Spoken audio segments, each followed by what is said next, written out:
Okay, it's just hit 12 o'clock, so let's get started. We've got absolutely loads to talk about and a very short time to do so. So welcome everyone to our subject of the month, midlife health and wellbeing. I'm Helen Letchfield. I'm the co-founder of Parent and Professional, and this is something as an organisation that we've been focusing in on now for quite some years. I think we first set out looking after people who were going through maternity. So it sounds very old-fashioned when we set up 15 years ago, because we wanted to support people going through that parental transition. And then over the years, and as we've been studying the demographics and the workplace changes, we've been listening to people, we've been hearing about people's challenges. Obviously, we've realised that whilst the parental transition is massive and it affects people and it affects their careers enormously, it's only one segment of the journey. So I turned 50 myself this year, and I think with that and all the press that's been coming out about the ageing workforce and the support that is needed to help people through midlife challenges, we wanted to do more in this area. We've also been really lucky to meet all these amazing people that we've got on the panel today who also feel really passionate about supporting midlife. So that is why we're together today. So the format is, obviously you can see that we are recording. We get a lot of people who like to get the recording later on. We've also got follow-up checklists and follow-up material and white papers that will go out at the end of this as well. But really, it's going to be very informal. So it's going to be a chat. It's going to be questions about the challenges we're all hearing and we're all seeing in midlife, in organisations, both personally and what we're seeing at work as well. And of course, we're going to give our best shot in trying to find some solutions, some tips, some ideas and some advice. So we're going to think about what's working, maybe what isn't working. And I think if we can all think about our own experiences personally, as well as what we're seeing and hearing from people we work with, colleagues and people in our friends and family circles as well. So we've got about sort of 30-40 minutes worth of chat. We've got the Q&A box as well, the chat box. So please, anything that you want to raise, any comments, just keep typing, won't you? We will save a section towards the end for Q&A and for chat. But please don't stop writing, because we will, it's always good, I think, to go with the flow. And as questions and thoughts come up in your mind, it's good to get those down. So let's start with the panel introduction. So I've got Catherine on the top right of my screen. So Catherine, could you just introduce yourself, tell us about yourself personally, professionally, and why is midlife health so important to you? Sure. Hi, thank you so much for having me, Helen. Catherine Gale, founder and director of Flux State Limited, and I'm a consultant nurse with 3 decades of experience of working in women's health. For the last 3 years, I've been focusing on menopause and menstrual health, particularly in the workplace. So I was 40 years old and I'm now 10 years into my menopause journey. So I'm still perimenopausal, waiting for that 12 months of no periods before I can finally say that I am postmenopausal. I was 40 years old. I'd had 10 years of fertility treatment, and I went back to work when my son was 4.5 months old. Around the 18 months, he was sleeping through the night, but I certainly wasn't. And I was really struggling with severe anxiety, where I was catastrophizing, ruminating about every decision. And the insomnia really led to utter fatigue. And I was a senior nurse in the NHS, and I walked out of the workplace. I resigned, threw down my resignation, just felt like there wasn't enough of me to go around. It was 3 years before I realised, having been on antidepressants and I had my first hot flush, that it was actually the start of the perimenopause. And yet I had supported so many women through their own journey of the menopause. I hadn't spotted the signs and the symptoms in myself. So as a certified coach and trainer, I support women in the workplace, helping them to understand their bodies, to really know their options, and to be able to ask for what they need in order to support them in the workplace. The last thing I want is women to be walking out of the workplace. We need their expertise and their skills, and coaching is part of that puzzle. For me, what I've found useful is cognitive behavioural therapy, and I'm trained in that as well. But also I do continue to take antidepressants. antidepressants combined with hormone replacement therapy. But I also support a lot of women who are unable or don't want to take HRT. Thank you, Catherine. Carolyn. I'm Carolyn Hobday. We're all C's and K's. Yeah, we're all C's and K's, sorry. So I'm Carolyn Hobday. I'm also known as the Midlife Mistress. I became passionate in talking about the menopause really over a long period of time. So my menopause began when I was 19. I believe, but have never had confirmed that it came from a physical trauma that I suffered when I was 19. A report came out in June 2022, actually, that for the first time drew a link between physical attacks and trauma and early onset menopause, which finally sort of put some, I guess, shone some light on the fact that that's what I'd always felt as what had happened to me. So I didn't know I was going through the menopause when I was going through it in my 20s. Now, when I look back, you know, all the signs and symptoms were there. Catherine talks about hot flushes. I've never had one of those. 25% of women don't. So, you know, I was never diagnosed despite numerous trips to the doctor in terms of all the different things that were wrong with me. And I didn't get diagnosed till I was in my early 30s and trying for a baby, only to be told that I'd gone through my menopause already, that ship had sailed. And I, you know, was not able to have children, but also I was a postmenopausal woman at that point, which was sort of led to a whole chain of events from there, really. In terms of my own health and my mental health. I'm now actually the perfect average age that you'll read about as a menopausal woman. I'm 51 years old and I'm the textbook average age for a menopausal woman. So I feel like an imposter a lot of the time. So whilst my friends are all going through it and I talk about it a lot, I'm not going through the menopause at this point in my life. And actually, I can say, like, thank God I'm now not, because I see it all. And I'm kind of glad that ignorance was bliss in many ways when I went through it at the time. I guess the other side to my story is that I've spent over 25 years being an HR professional. I've worked all the way up to statutory board level as an HR director in some of the world's largest organizations. And I became more and more fascinated by the menopause through my work, not because I dealt with menopause stuff through my work, for the very reason that I didn't. Nobody ever came to me and said, I'm struggling with the menopause. Nobody ever came to me and said, as a line manager, that they needed to try and support somebody in their team through the menopause, or that somebody in their team had shared with them that they were going through the menopause. The silence about the menopause was deafening.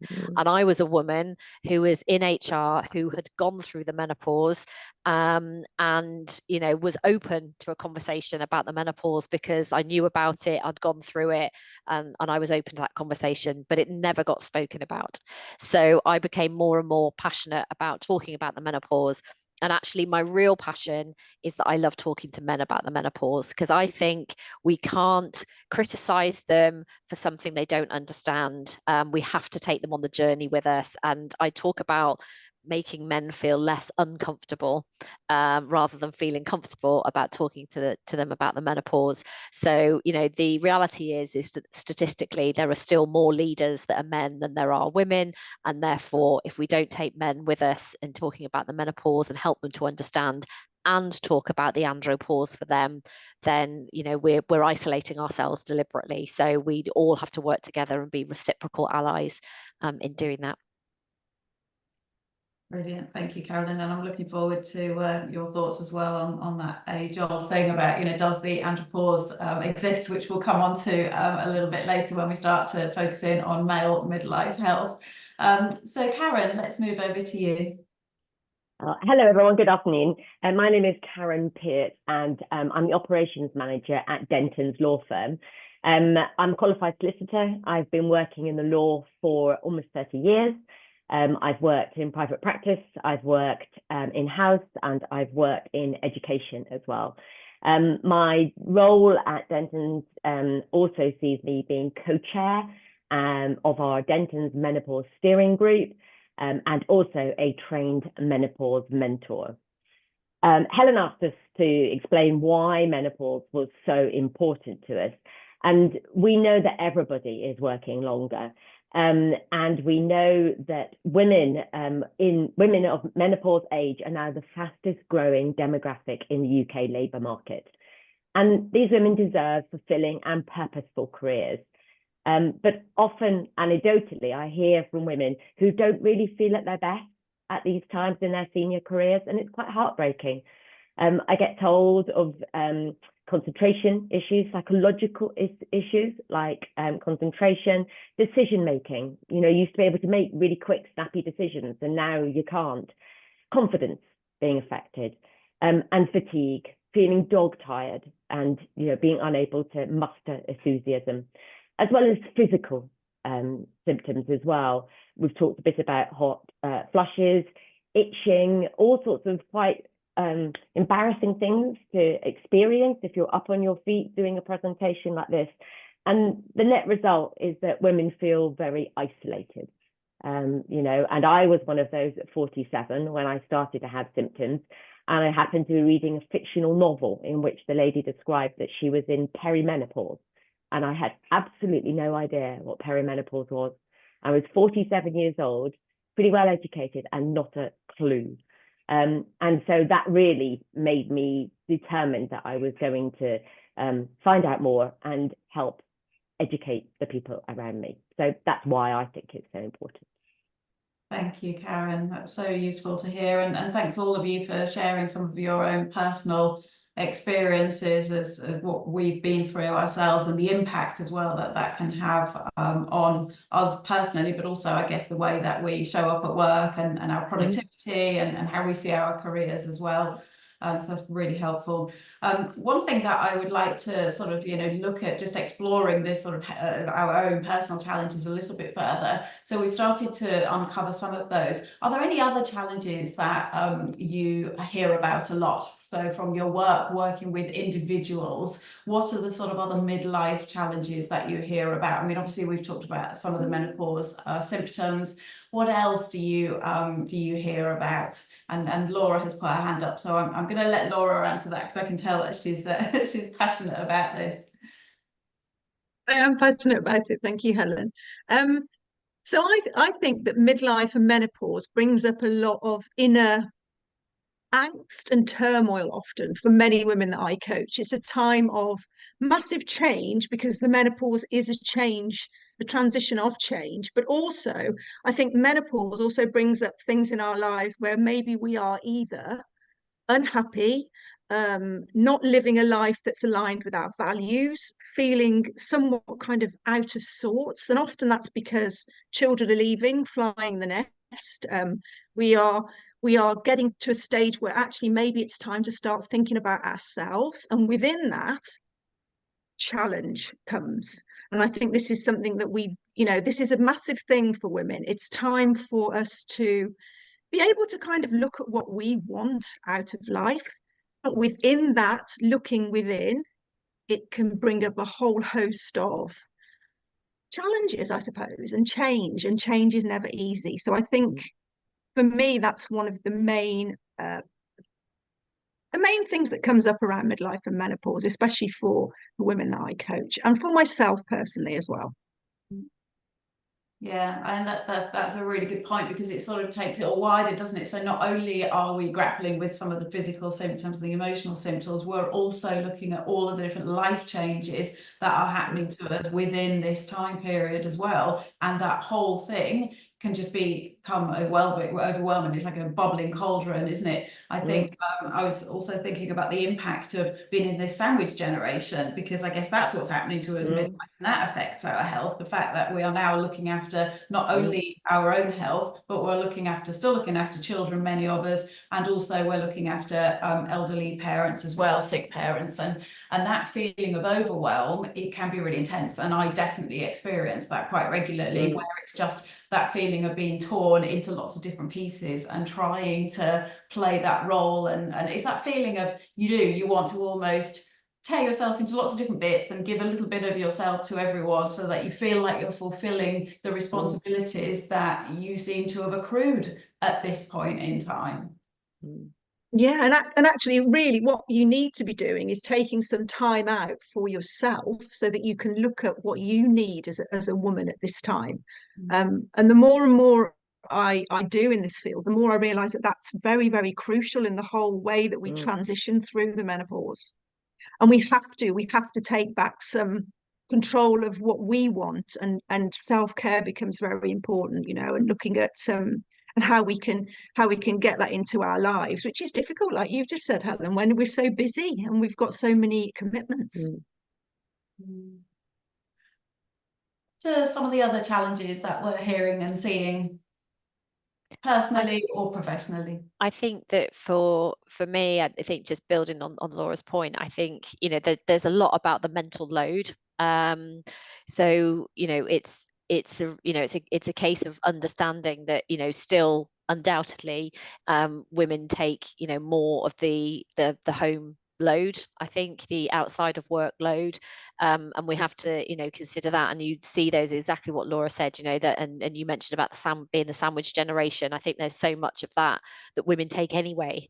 You know, even if you put aside midlife or you put aside menopause, you know, you've got the empty nest and the elder dependence, and then you wrap into that actually feeling exhausted and feeling anxious and all of those other things.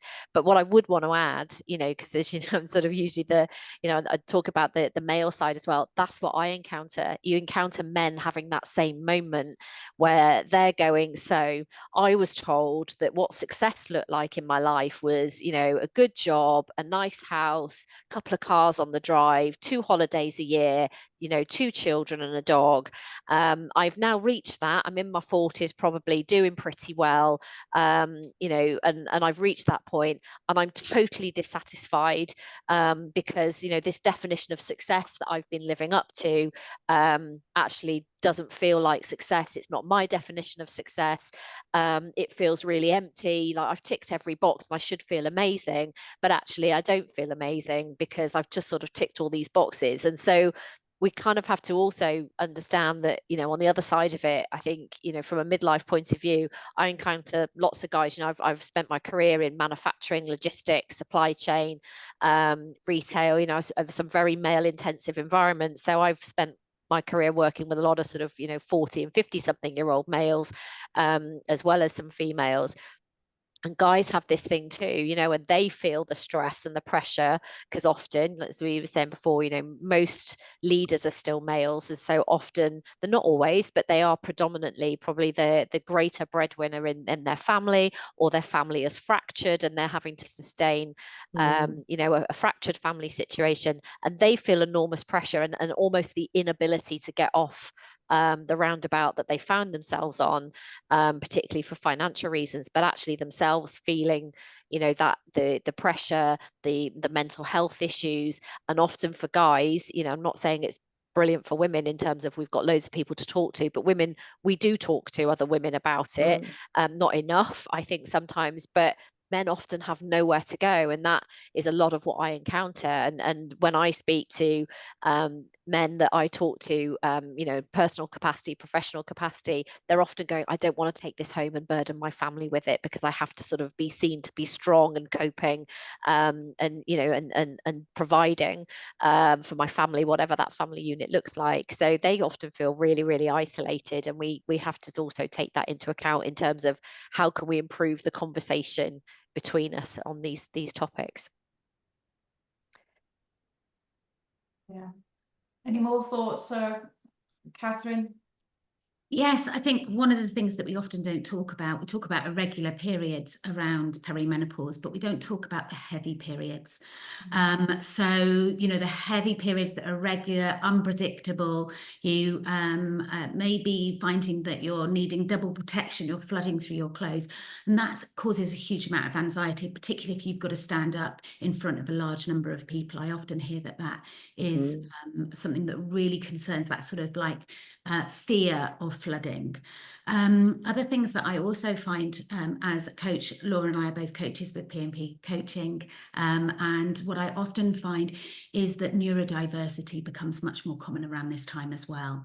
And so because of women are very often not diagnosed when they're at school, we're finding while they're going through investigations for their own children, perhaps, they're sort of starting to look at the checklist and going, actually, I've got a lot of these symptoms and signs as well. And so neurodiversity sort of flags up around this time, again, knocking into confidence, confidence in concentration and clarity of thought. One of the other things I also notice around menopause is trauma. Trauma quite often bubbles up around this time as well, possibly linked with the low mood and the anxiety. So I'm a trauma-informed coach, and that has really helped me to understand how I can support my clients when they're feeling overwhelmed and in fight or flight. So I think there's a number of things that, it's all about inclusivity. We've got to, that for me around midlife, it is not just midlife, it's about supporting people throughout their life course in their working life, and whatever might come up for them. Because most people will feel like they're alone. They feel like they're going mad. And also are honestly saying, why didn't I know about this before? So it's important that we recognise that we need to see it from lots of different people's perspective, including the Black menopause, or those with neurodiversity or trauma. Thanks, Catherine. So thinking about some of the things that we can do to help, I mean, we've covered a lot of the challenges, and I'm sure these challenges will still keep coming as the session goes on, but what I guess the first question, really thinking about things that we've seen that works, what solutions have we put in place to help individuals where we've thought that's really made a difference? Karen, maybe we could start with you. Yes, I can talk a little bit about that. So what would you see at Denton's, I suppose? So the first thing you'd see is bladder leakage pads in all of our male and female and accessible toilets in our offices. Obviously, we have sanitary protection as well. Coming back to Catherine's comment about flooding, we have long line black cardigans in all of our offices as part of the Black Cardigan Initiative, hanging on the back of the doors with a little friendly note explaining what, if you could use it and then take it back and wash it and bring it back. So we have those. We have some small wins, because I know everybody obviously comes to these sort of things and thinks, oh, you have to have a big budget to do these sorts of things. You don't need to have a big budget. You can make some really small wins. So underneath my logo on my emails, which go out internally and externally, it says, I'm proud to be a menopause mentor. And that's to try to encourage and break that stigma of talking about it. We have done some line manager training. We have a team of 10 menopause mentors across all of our offices, and 2 of those are men. Who are trained to have conversations and help members of staff. And we have a dedicated, I mean, most people will have a SharePoint or a portal at work. We have a dedicated space on that where we put articles and resources as well. And one of the big things we've done is we've tried to take away those barriers. People tell us they feel very hot, they want a fan. You used to have to get your line manager to say you could have a fan, and you used to have a budget code and stuff like that. You don't anymore. You can go and get some neck fans. We have all sorts of fans, and we've got those in each of our wellness rooms as well around the business. So you just need to go, help yourself, and all we ask is that you put it back.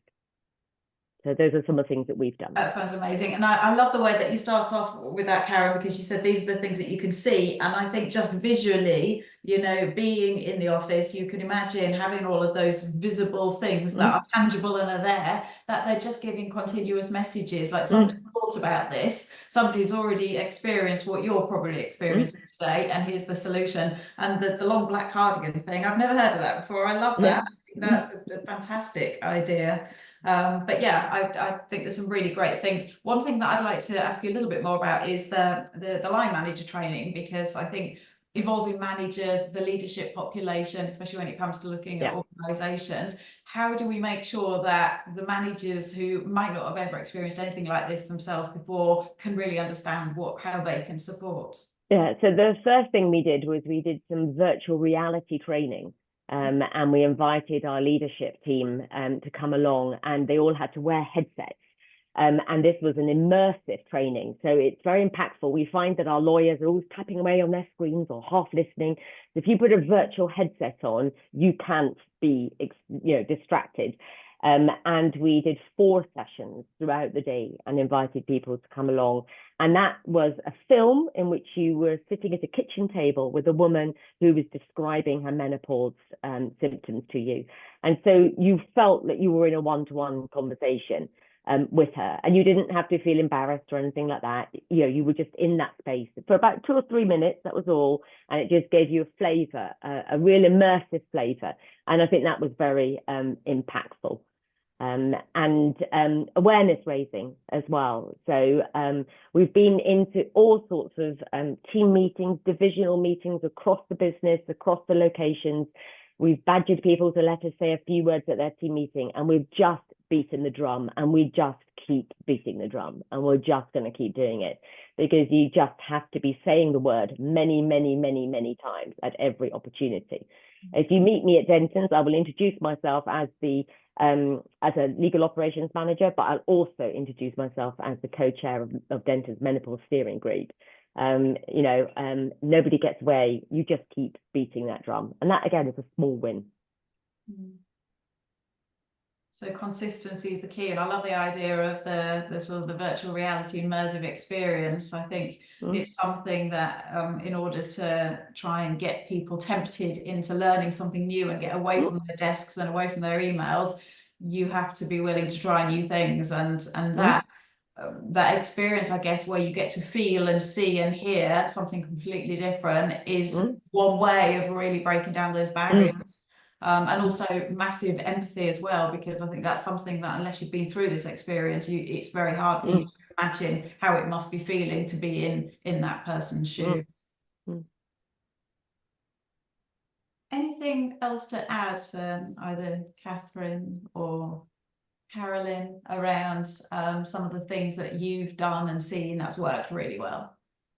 So my research while I was working, when I stepped back from the NHS, one of the pieces of research that I got funding to do was to look at the working lives of menopausal women, particularly working in healthcare, where we've got a huge number of women, sort of 78%. And on the back of that came some training that we did for managers. And I realised that supportive organisations, they've got knowledgeable managers who understand that impact of menopause at work. And it makes all the difference in how confident women will feel to go for a promotion, about how their performance is going to be managed, whether their sickness absent issues are managed with empathy and support. And so we delivered some training that we trained the trainers, and then they delivered it across the organisation of 8,000 staff. Some of the other little things that innovative organisations are doing, one is having cold desks. That can be rather than hot desks. Also encouraging a normalising of brain fog. It's not just menopausal women who get brain fog and have a blank mind. Parents of young children who are not getting as much sleep might have it as well. Anxiety keeps a lot of people up at night as well. So normalising that. One of the things that you can do in a meeting, quite simply, is before handing over to somebody else to contribute to the meeting, that you might say, in a second, I'm going to invite Carolyn to talk about what her thoughts are, which gives her a warning shot. She can take a deep breath. She might want to make a couple of notes of what she wants to say, and it stops that rabbit in a headlight. So that can be really helpful as well. But I think the most important thing for managers to realise is you don't need to be experts. Just be compassionate and empathetic managers. And the one thing that you can ask is, how can I support you at work? Yeah, I'd absolutely agree with that. I think it's for me, it's about creating space. So you know, just to create space, and I know Karen's talked about sort of their menopause mentors. You know, I would talk about you know, advocates, menopause advocates or champions, you know, people that have that deeper knowledge in there. Again, I would personally come back to, you know, we need to do that for midlife in general. I think the guys need it too, because often their mental health is really suffering and they're not, you know, they don't have the words to speak up, and culturally they're, you know, we're still in a period of time where I think culturally men are less used to speaking up than women are. So I think it's about creating spaces where people feel supported and they can do that. I certainly know, in fact, where my sister works, they do some fantastic stuff about just having menopause forums, you know, where women can turn up and, you know, talk about amongst themselves just their experiences and what they're going through, and they're given the space and the time within their working week to do that, and it's okay to go, and they're encouraged to go to talk to each other. Back to the point Catherine made, you know, feeling just less alone is really important. You know, people share ideas about what's worked for them. But also, you know, that I think that training of line managers, you know, and you know, Helen, I've, you know, some of the sessions that I've done for P&P where we've done, you know, line manager training to like I said, make them feel just less uncomfortable. Let's just understand what this is. Let's just use some of the terminology. You know, I do have a little bit of a sort of bingo thing in my head of like, you know, how many times in a webinar can I say the word vagina so that we're feeling like much better about it? Because we've got to start normalizing the language and not being embarrassed about it, and we need to do that amongst women as well. You know, I don't know, you know, how many euphemisms do we know for our lady parts, right? And actually we need to start doing a bit of that amongst ourselves. But I think it's finding some of those words and terminology, and back to the points that have been made about normalize the language, normalize the conversation, just make this a part of what people go through. Particularly, I would say that, you know, we've got much better in talking about our mental health, but there's so far still to go. There is still stigma attached to it. So I think for men and for women, being able to just speak up and go, do you know what, today I'm just not at my best. You know, whether that's sleep deprived because I've got young children, sleep deprived because I'm going through the menopause, sleep deprived because my wife is going through the menopause and she turfed me out again at bed again at 3 o'clock this morning because we had to change the bed sheets. You know, that's, you know, men suffer too. And I think so it's about, you know, being able to make it okay. And I think just creating space. Most people just want to be heard. That's all they want, and we want that in life, whether it's at work or outside of work. We just want to feel like we're genuinely heard. And I just always encourage that when we do training with line managers. You know, as Catherine said, you do not need to be the expert. That's not the point of the training. It's just about going, you just need to show up and you just need to listen. And that's the same with any employee relationship, any conversation that you're going to have. Just make space and make silence okay, and let that person find the words and step forward. And if you just do that, it makes a huge difference. So a lot of these things that we've been talking about then, as I think a couple of you have said, is around that leadership capability. And I'm not just talking about you in a management role. It's all of us as seen as leaders and role models in some way of just being more aware and more empathetic and helping people have that space to be heard. One thing that I guess does that in a really great way, albeit in a more formal setting, is one-on-one coaching and also mentoring as well. So I'd be interested thinking about how we can support people going through midlife health through coaching. And it'd be great to hear from your experiences around those of you that have done coaching in the past, especially one-on-one. What are the sort of things that people bring to those sessions, and how does coaching in particular make people feel really safe and really heard? Laura, you've got your hand up. I'll let you go first on this one. Okay, thank you. I mean, I'm a massive advocate for coaching, obviously, because I'm a menopause coach, but I see the benefits that it has. Through a lot of the coaching that I've done at P&P, but also one-to-one myself, I think, and it's already been brought up by a few people already, is the impact that menopause has on our confidence. And I think one-to-one coaching can be a really beautiful safe space where women can come and feel like they can actually say how they are feeling, because often, especially with working women are already, you know, we live in a very ageist society. We already feel discriminated against sometimes at work just for getting older. And so actually nobody really wants to come up with and say, you know, oh yes, and I'm menopausal, you know, because of the impacts that that might have on the way that you are viewed within the workplace. So I think to have that kind of safe one-to-one space where you can actually be really honest and say, look, this is really having an impact on me. What can I do? Because I'm a massive believer that menopause is very easily managed with the right support. So, you know, whether that's coaching and HRT or whatever it is for each woman.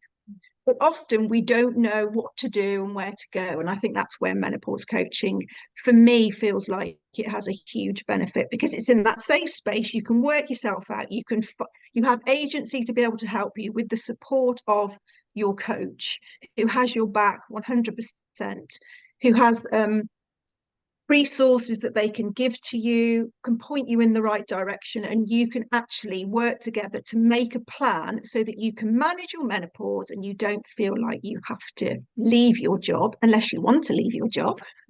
But you don't, you know, you feel like you can just get through this very often challenging time. So for me, that's the benefit of one-to-one coaching. And I think it's one of those things as well that unless you've tried coaching, it's very difficult to know how good it can be. And I think, you know, for any of you who are coaches, would you agree with that? You know, that it's almost difficult to describe until you've been through a coaching relationship. So yeah, that's my thoughts on it. Thank you. Thanks, Laura. Catherine. Yeah, so I'm a certified coach around leadership and empowerment, but for midlife women or those going through the menopause. So what I find interesting is most of the women that I coach have never had coaching before. And yet we know the benefits of having a coaching culture in organisation, helping people to feel like they belong, increased engagement, retention, all these sort of things. And some innovation as well comes from that, when we allow people that space to move into their creative brain about what the possibilities are for them in their role and what they want to achieve. So I think the most important things that we find that we look at in coaching session is, one, finding out what their personal values are can be really helpful around midlife, because quite often if they're working in an environment which goes against their values, rage around menopause really comes in. Also finding a purpose. Lots of the women I talk about, is this it? And I've got another 15 years to go. So really helping them to look at what it is they want to achieve from their career, and how they can ask for subtle changes in the work they're doing so that they're actually finding their work is filling them up rather than depleting them, can be really helpful. And I think the other thing that I often find is embarrassment taboo means that talking about some of the health issues they have stops them really asking for what they need. And of course, we can't help anyone if they don't tell us what's going on and what support might help. So a lot of the time we're talking about going back to our physiological needs, our psychological needs, and what's going to enable us to feel safe at work and feel like we belong. And so going back to the Maslow hierarchy of needs, I find that really helpful, talking about personal values. So when you say you're committed to improving the health of menopausal women in the workplace and you want to become a mentor, for example, anything where also your purpose on why things are important to you and what it gives you when you're involved in that work can really help women in the workplace. Thank you, Catherine. And just picking up on when you said you can't help anyone if they don't tell us, and I really want to talk about men's midlife health, because I feel like obviously parent and professional, you know, we set up in order to help all parents initially, and then it went wider, as I explained at the beginning. But we were never around let's just help women through maternity, because we understood that if we were going to be building an inclusive, family-friendly culture, it had to be equal. It had to be, right, we're going to support men and we're going to support women. So whilst we celebrate International Women's Day, we also celebrate International Men's Day. We offer menopause coaching, and we also offer midlife health workshops and support for men. However, despite all of that, the numbers of people coming forward, when you look at our demographics, it's about 95% women who take up all of the support and all of the help. And, you know, despite the best efforts in trying to get men to engage and accept some of the help and supports out there, it's not forthcoming. Not yet. We're still working on it. So first of all, I'm going to ask you, Carolyn, around, you know, what can we do, I think, to help engage men and to help them focus a little bit more on their midlife health? Yeah, I think you know, I think it's a tricky one in the sense that, like I said, I think societally, men aren't used to speaking up. You know, much less so. You tend to also find they might have a network of people inside of work or outside of work, but it's usually focused around something that isn't about them talking about their inner feelings. You know, they don't go, you know, they don't go out on a bike ride with other chaps and then talk about their innermost thoughts. You know, it's kept at a really high level, and I think that in and of itself is just something that's going to take time anyway. But it's for that reason that we should keep chipping away at it. And as you know, we've done some stuff around midlife, but also some stuff around the menopause in terms of webinars where I then talk about andropause, because it's like, actually, it's just an opportunity to bring it in there and go, there's also this thing that the media totally incorrectly calls the male menopause. Let's just address that for a moment. It's actually the andropause. It's not to do with testosterone, you know, and it's to do with lifestyle factors and whatever. And you start to just surface some of that stuff. And it's been really interesting, the feedback that we've then had around that, where, you know, guys will say at the end, you know, I've now got a much greater understanding of the menopause that I did, you know, that quite often they will talk about, you know, wives and partners, as well as people in work. But the comments we get is, actually, could we spend more time talking about the andropause? So I think it's about just introducing that stuff and keep chipping away at it.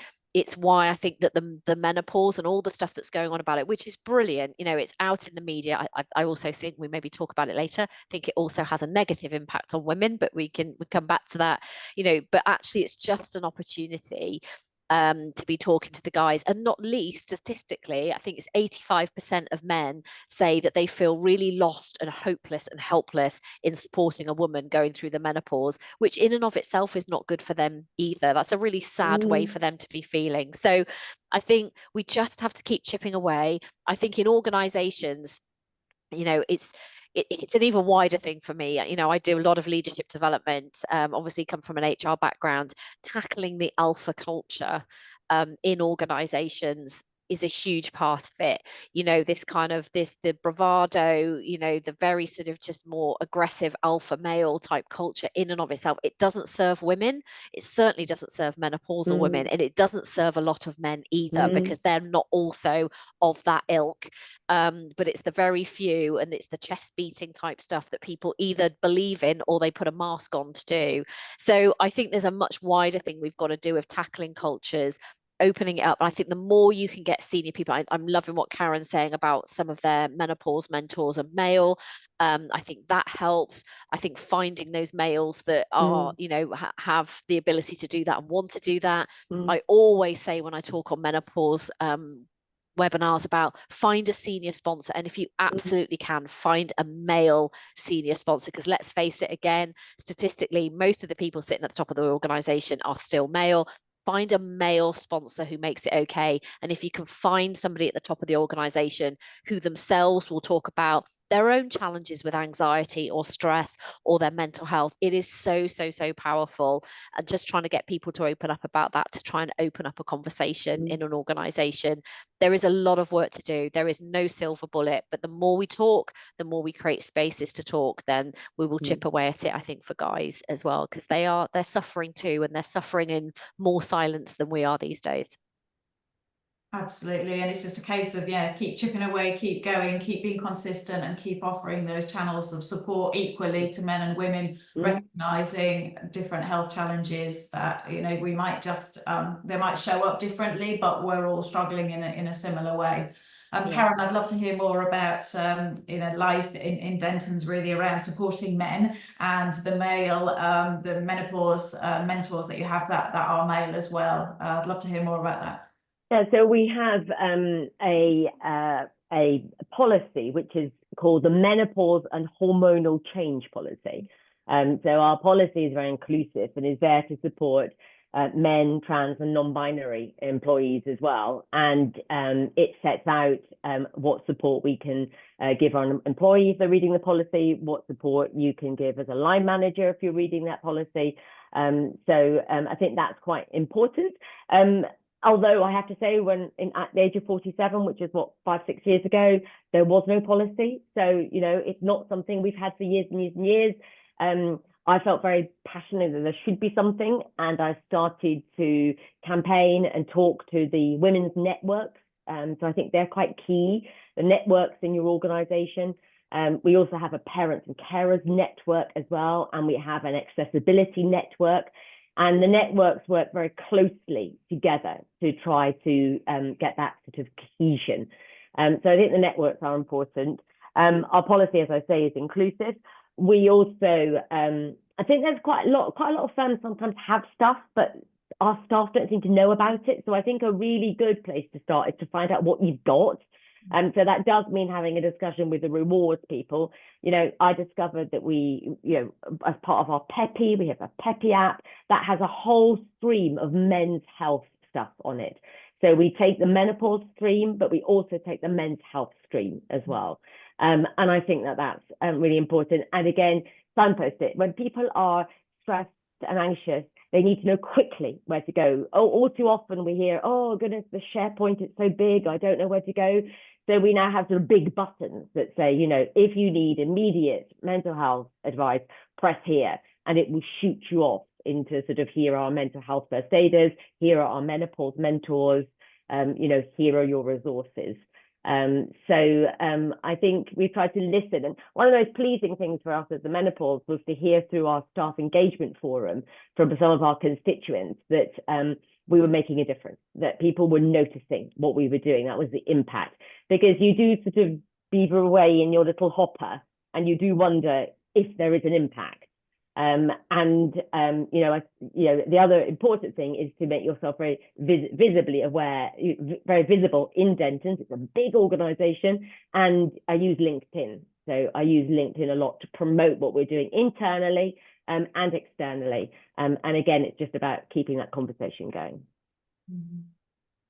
Thanks, Karen. And I think also just picking up on your point about the importance of employees being able to proactively themselves search out solutions, because sometimes, and we found with men in particular, they might not have felt ready to start talking and you know, engaging with HR and saying, I've got this problem, where can I find a solution? But if they could just know where to go to find to a designated place like you have on your intranet, or they can see the signs, they can see who to talk to, I think that is a massive step forward, because they can start doing it in their own time, really in their own space, if that's need be.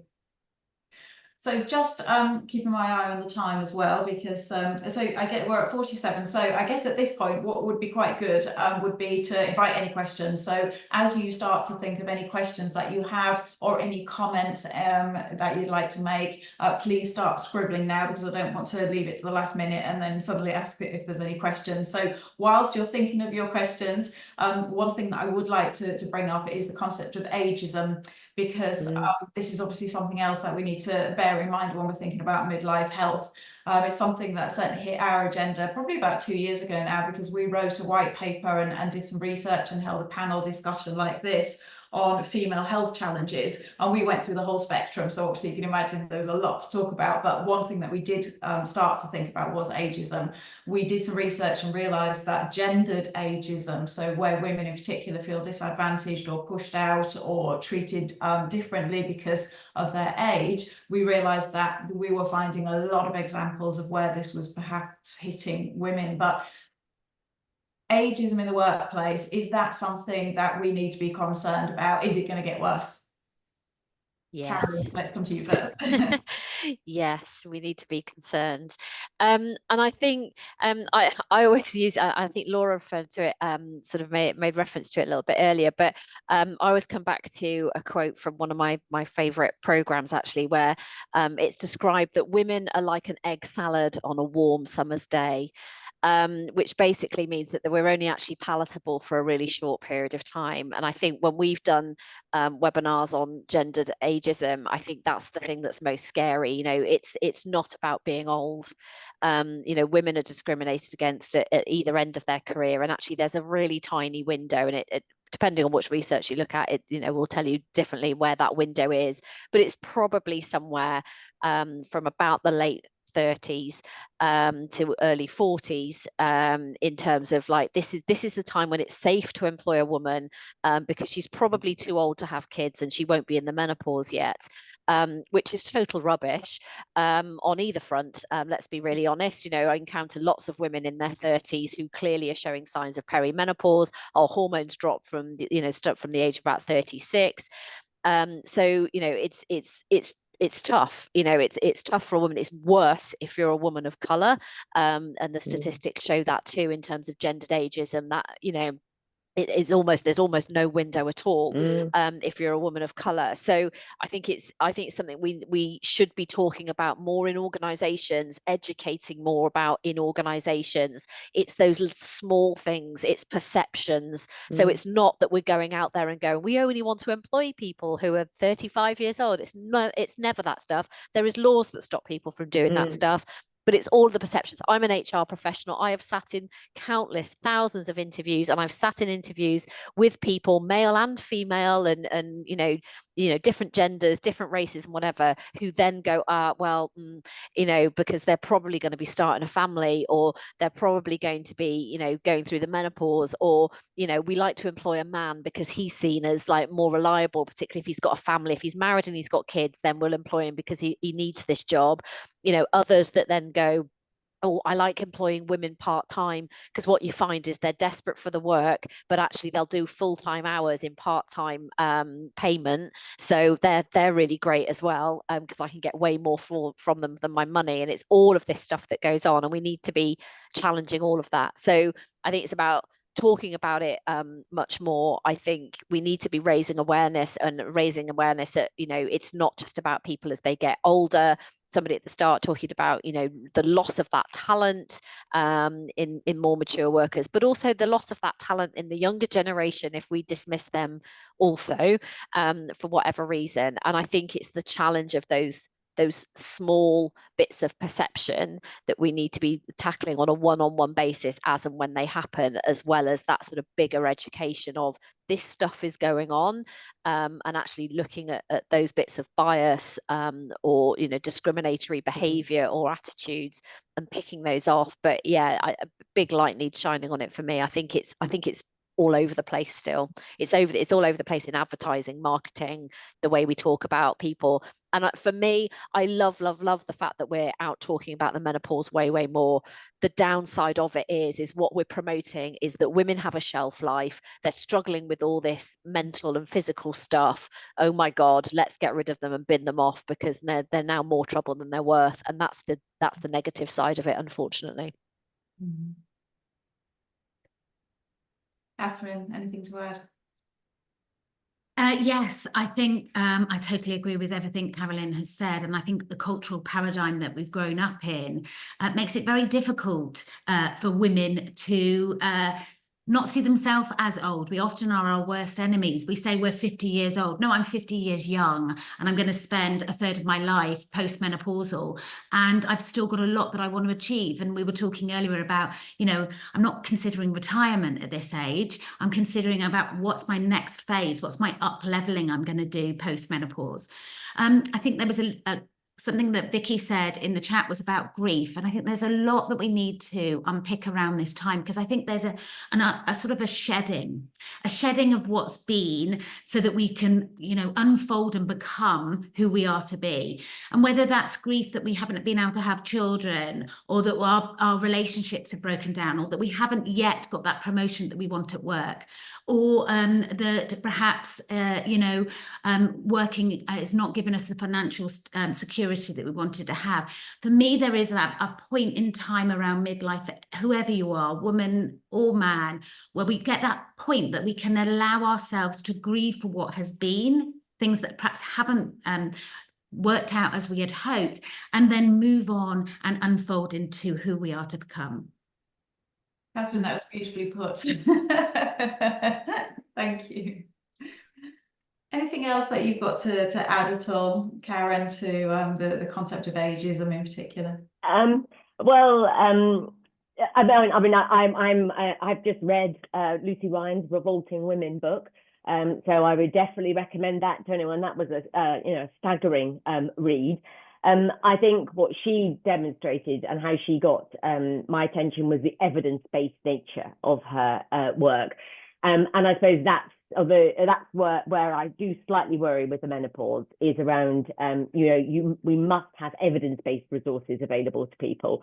And there is a bit of meno washing going on out there, which is not great to see. So I think we need to be, when we signpost things, we need to be careful that we are evidence-based.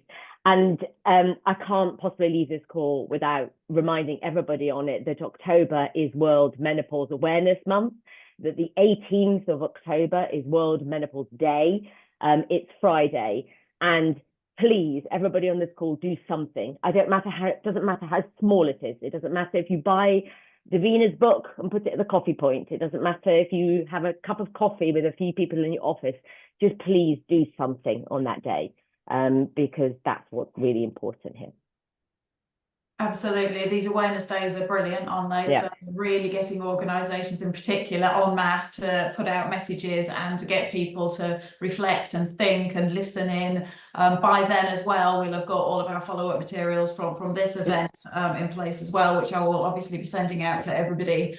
So please, again, feel free to forward those on just to spread the word about how important it is for us all to support midlife. What I'd add, sorry, Helen, just remember though, it's only great if employers do it if they mean it. I get so many things where I'm approached last minute. Can you come and talk about, International Women's Day or World Menopause Day? Oh, but we're doing it like 2 days before and we just expect that you'll be available to do it. The other thing I'd say as well is that often they expect you as a woman to do it for free. And I've got another friend of mine that's a female speaker and they're like, oh, well, we just thought you'd be grateful for the exposure, even when it's a ticketed event. Even small things like that in terms of how we treat women are really, really important.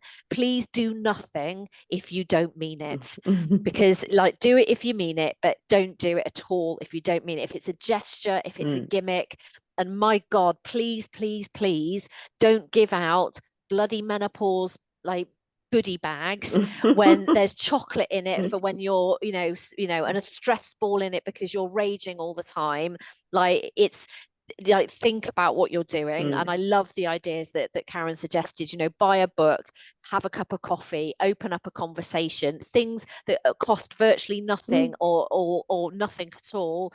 Please do those things. But when you give out gimmicks that are bluntly insulting to whether it's men or women or whoever, whatever the awareness day is, if you're just doing it because it's for likes on LinkedIn or wherever else you hang out, and if you're doing things that, if you really step back and look at it, as insulting and it's just something your marketing team has come up with because they think it will make you look good, then I would really rather you shut up and did nothing. Thank you very much, because it's really unhelpful to be doing stuff that, doesn't really embrace the nature of it and really represent a shift in culture that we need. Sorry, slight rant, but I just think that there's a lot of bad stuff that happens. Yeah, absolutely. Thank you.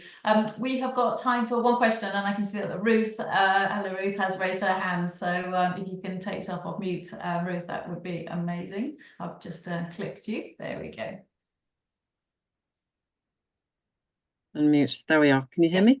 Yes, we can. Hi, Ruth. Excellent. Fantastic. Thank you. Sorry, I couldn't actually listen to the whole of the call because I was interrupted by my firstborn. Never mind. But what I did hear was most of it, and it was amazing. Well done, ladies. It was brilliant. Carolyn, I just wanted to echo what you just said. If you can't do something actually useful and not insulting, just don't bother doing it. And also, Karen, what you said about it being evidence-based, because I teach in the workplace on this as well, and I do not let anything out of my mouth that is not based in evidence. So yeah, really, really great conversations. Thank you. Thank you, Ruth. Thanks for joining us. So if anybody else has got any more questions, then we've got a couple of minutes left. I can see Catherine, you've just raised your hand. Yes, as a nurse working in the NHS for nearly 3 decades, that's one of the hardest things. There's a lot of information out there, but not all of it is evidence-based. And I think that does not help us. I know a lot of women, when they go and see their GP, are told, well, what do you want to do then? And send them out to just find out what's available. What we need to do is really make sure that we're signposting to good sources of information. And one of the best sources of information is Women's Health Concern Charity. They work in collaboration with the British Menopause Society experts.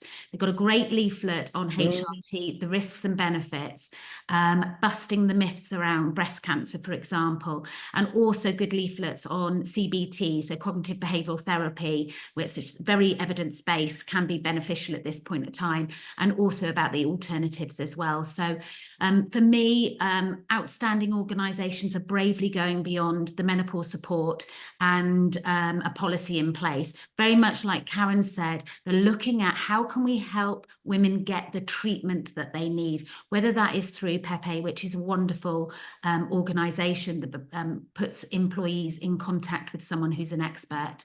I think also it's really about recognising how challenging it is for women to get the treatment that they need around menopause and actually supporting them. So look at your health programs that you offer, see if menopause and fertility is covered in your policy, because quite often it's not, and think about how you can help your clients get access to expert advice and support. Thank you, Catherine. Carolyn, you had your hand up. Did you want to do a quick 10 seconds? Because I just wanted to say, like, in terms of organisations, there's a war on talent. We talk about it, we know about it all the time. I think the other thing just to mention is that if organisations are wondering, how do I attract Gen Zs? How do I keep hold of my millennials? The thing that we need to remember is that what those generations are asking us for in the workplace culturally are all the things that women have been asking for a really long time. Things like working flexibly, good development, team cohesiveness, a supervisor that cares about them, a decent pay for the work they do, an aversion to excessive overtime. If we want to keep hold of the talented women we have in our organizations, if we want to attract and keep hold of Gen Zs and millennials, the same thing applies. So we can have all of this amazing talent in our organizations of whatever gender if we start doing these kind of things and make these cultural changes. So you can get ahead competitively by creating these kind of environments like Denton's do, which sounds absolutely amazing. So it makes sense. It makes financial business sense to treat people in these ways. Thank you, Carolyn. So I'm going to unfortunately have to end the session because it's already just after 1 o'clock. So I just want to say thank you to the panel. So we're not leaving you alone here for all these people who are listening in, who've got the recording. So we are all here as a community to support you. So we've got Carolyn, who does our wonderful workshops on all things that we have talked about. We've got Catherine, we've got Laura, who do our one-on-one coaching for the menopause. And we've got our clients like Karen, who are really championing in what support actually looks like in the workplace as well. So thank you so much for this brilliant panel, and of course you'll have follow-up emails and information from me with all of the contact details on for all the panel members, so that we can hook you up and get further support going if that's something that you would like to explore. Thank you, everyone. Enjoy the rest of your day. Thank you. Bye-bye.